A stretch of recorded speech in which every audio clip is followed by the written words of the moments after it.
So what do y'all remember learning about Helen Keller? I'm not too sure. I've been trying to think. She was blonde. Like, I had a book, a childhood book that documented like famous girls. It's like Girl Power had Joan of Arc, and that was in elementary school. We didn't really learn about her. She was blonde. Yeah, I do feel that social studies should be taught at an earlier age, or at an early age. You know, I don't think it should wait until the child's maybe in middle school or something like that. It should be done from the time that they began school, or even from the time that they even start walking a little bit. You know, just kind of go over with children what's happening in the world, so they can begin to understand. Yeah, it should be talked about at a very early age. So what do you feel could have been done differently when you were in grade school to help you retain information?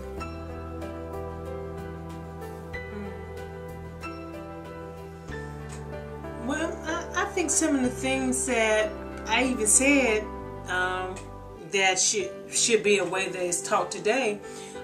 If it would have been a more of a role play type of thing, or you know, so that I could understand what it meant for today, because everything that happened yesterday reflects what's happening today now. You know, the way we were taught, we just read it. We read it and memorized it and had tests on it.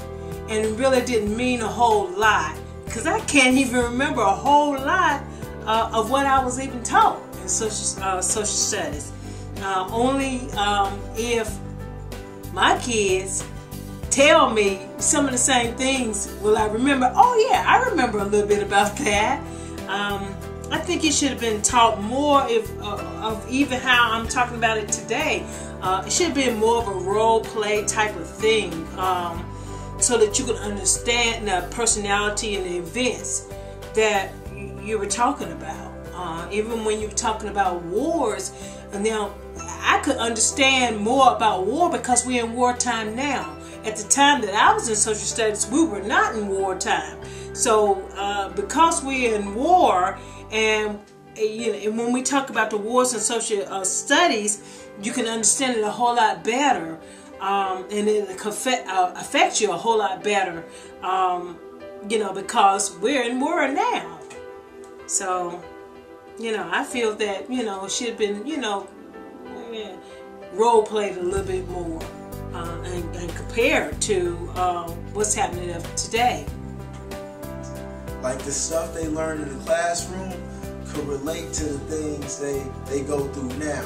Like, for instance, the Great Depression could be compared to the recession that we in today, right, in America. So I just feel like it could all tie into one. So they relate to it, and they be like, hey, this is interesting. Let me learn about it, you know.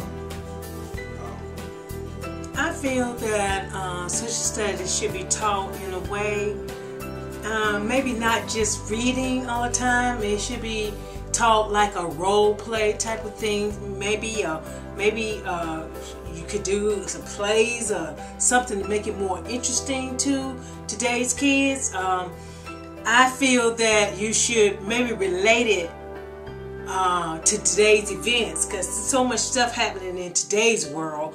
You know, if you can say, well, this has happened yesterday, but it's just like this, something of today, that so that kids can understand it a little bit better. Because how can they understand something that happened 500 years ago? It doesn't mean anything to them.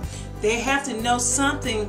It's got to be related to their today, where they live today, so that it can be more important to them, so that they can understand where it came from. I feel that maybe if they can get up and maybe role play a thing, or if they can pretend to be somebody that they're talking about in social studies, any person or personality, if maybe they can role play it, if they can get into the role of that particular person, maybe they could remember it more than just reading the information and memorizing it. It's got to be done, maybe even singing it or something, you know, in a way that they can understand it a little bit. Okay, ladies, so the question of the hour is, how can teachers make social studies more appealing to a child, and what can be done for students to retain the information and not just memorize? Projects, field trips. Like when I was in elementary school, we took field trips to the Discovery Place, and that not only has like historically things in it, but it's a wide variety, not just social studies. Also, you can do what you said to me? Go to Raleigh. We got historical museums there. Got the state capitol. What's it? That's state capitol. Yeah, that's the state capitol. The court stuff. You can take, you can do like census projects. Because what is social studies? Yeah, you can do census projects, and the kids can go to the local Census Bureau, and you can get information on your city, your city and your state, like just fun stuff, so it won't be so boring and kids won't just be sitting in class reading out of a book all day. And that will also help the planning too, because it's